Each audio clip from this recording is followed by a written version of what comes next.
వర్షాకాలం వచ్చిందంటే చాలు వాన వరదతో పాటు ఎన్నో రోగాలను కూడా మోసుకొస్తుంది. దీంతో చాలా మంది దగ్గు, జలుబు, జ్వరంతో పాటు అనేక రోగాల బారిన పడుతూ ఉంటారు.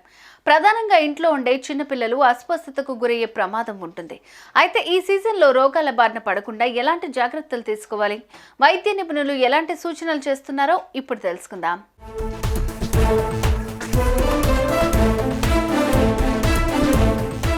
వర్షాకాలంలో చాలా వ్యాధులు నీటి ద్వారా సంక్రమిస్తాయి.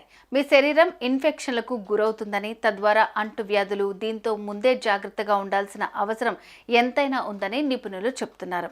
ఫిల్టర్ చేసిన లేదా కాచిన నీటిని మాత్రమే తాగాలని, ఇది చాలా అవసరమని సూచిస్తున్నారు. ఈ సీజన్లో ఆరోగ్యంగా ఉండేందుకు వేడి చేసిన ఆహార పదార్థాలు మాత్రమే తినాలని, స్ట్రీట్ ఫుడ్ జోలికే వెళ్లకూడదట.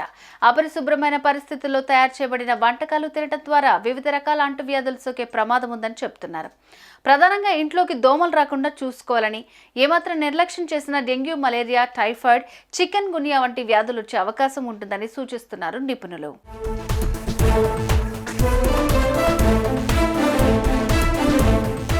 ఇక వీటితో పాటు దోమల నివారణకు ప్రత్యేక చర్యలు తీసుకోవాలని చెప్తున్నారు.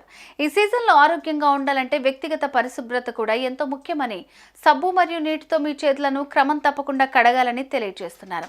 ఇక ముఖ్యంగా భోజనం చేయడానికి ముందు నీరు లేనప్పుడు డెటాయిల్ లేదా శానిటైజర్ను ఉపయోగించాలని, వీటితో పాటు క్రమం తప్పకుండా స్నానం చేయాలని నిపుణులు చెప్తున్నారు.